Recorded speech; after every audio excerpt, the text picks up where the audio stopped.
O importante é a gente ir em cima dos fatos. Olha, nós vamos juntos agora para a cena do crime, onde o menino Marcelo e a família morreram.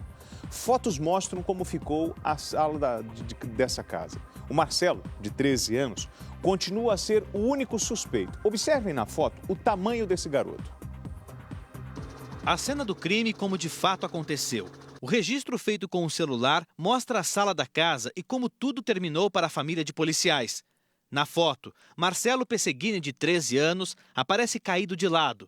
Repare que a mão direita dele ficou sobre o rosto e a mão esquerda perto do tronco. Ali estava a arma. Segundo a perícia, é uma pistola .40 da PM que era usada pela mãe do menino, a cabo Andréia Bovo. Andréia bem ao lado, de joelhos e com parte do corpo debruçada sobre o colchão e uma das pernas do marido.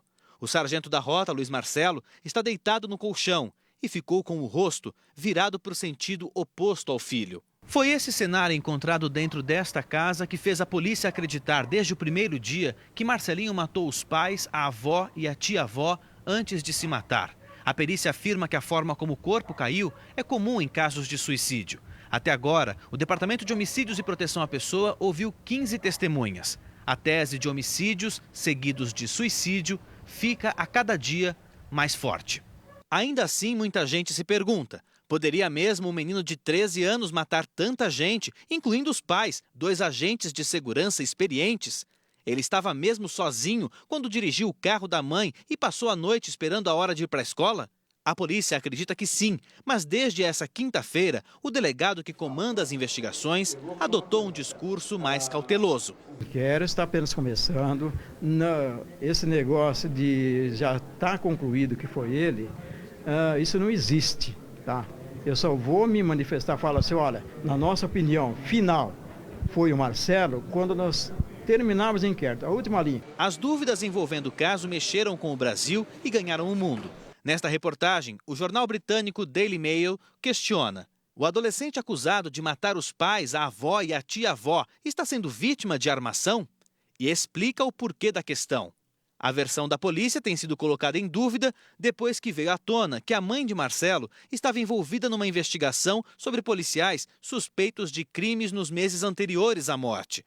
Andréia estaria investigando colegas do 18º Batalhão da capital, o mesmo em que ela atuava. Essa informação partiu do comandante da Cabo, o coronel Wagner Dimas, em entrevista à Rádio Bandeirantes. Ela não fez precisamente assim, ó, esse estão com problemas. Mas, ao contexto do que nós estávamos levantando, ela confirmou alguns detalhes. Alguns policiais sabiam que ela tinha participado dessa investigação de alguma forma ou tinha denunciado. Um grupo restrito que fazia parte dessas investigações. A declaração contrariou o comandante-geral da PM, Benedito Roberto Meira, que no dia do crime disse não haver nenhum relato na corregedoria sobre investigações ou queixas prestadas pela Cabo Andréia. Depois da repercussão do caso nesta quinta-feira, o coronel Dimas voltou atrás. Ele foi intimado a prestar depoimento à corregedoria da Polícia Militar e negou que a cabo Andréia tivesse investigando colegas de batalhão. Realmente não existe nada envolvendo a policial militar, a Andréia, tá? Não existe nenhuma investigação, foi claro nesse sentido. E se houve alguma coisa nesse sentido, ou foi mal interpretado, ou eu me expressei mal. O comandante do 18º Batalhão também havia dito em entrevista à rádio que não acreditava no envolvimento do menino. Agora, disse que não duvida, nem acredita na versão de que Marcelinho matou a família e se matou.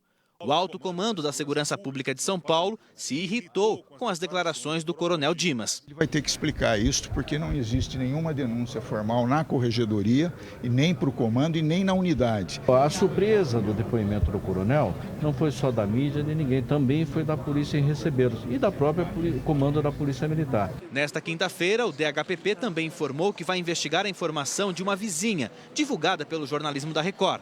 Ela contou o que viu na última segunda-feira, dia do crime, antes de a polícia chegar ao local. Que horas que você viu uma pessoa pulando o muro, entrando na casa? Era entre meio-dia e 1 hora. Entre meio-dia e 1 hora? Meio-dia e pouquinho, não era 1 hora ainda. Como que isso aconteceu? Como que eram essas pessoas? Então, disse o rapaz que era sobrinho da moça que estava morta, né?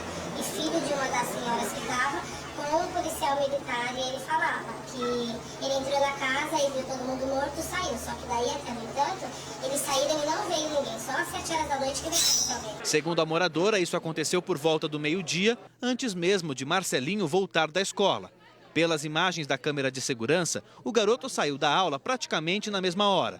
Se os corpos já haviam sido vistos na hora do almoço, por que então a polícia chegou ao local do crime somente no fim da tarde? O boletim de ocorrência mostra que a Polícia Militar recebeu a comunicação das mortes depois das 6 horas da tarde. Um primo de Andréia e um policial militar que estava de folga e não vestia farda identificaram os corpos. Em depoimento, eles confirmaram o horário em que chegaram ao local, às 6h15. O policial militar era colega de Andréia e morava próximo. Ele disse à polícia que foi à casa por volta das 2 da tarde e encontrou portas fechadas e luzes apagadas. Foi embora e que quando voltou, já às 6 horas, percebeu que uma porta estava aberta e as luzes da casa acesas. Ele pediu reforço policial porque pensou se tratar de um roubo. A casa da família, que passou por 2 perícias, foi devolvida ontem aos parentes. Com a ajuda de policiais da rota, os familiares retiraram móveis e objetos. O colchão ainda sujo de sangue, cadernos e livros de Marcelinho, um carrinho dos bombeiros, uma bola e uma raquete. A casa se desfez, mas as lembranças dessa família dificilmente serão esquecidas. Ainda que Marcelinho seja definitivamente o culpado, como esquecer cenas como esta, gravada durante a festa junina da escola? No vídeo, o adolescente aparece com um chapéu na cabeça e dançando, mesmo que sem jeito, se divertindo com os amigos.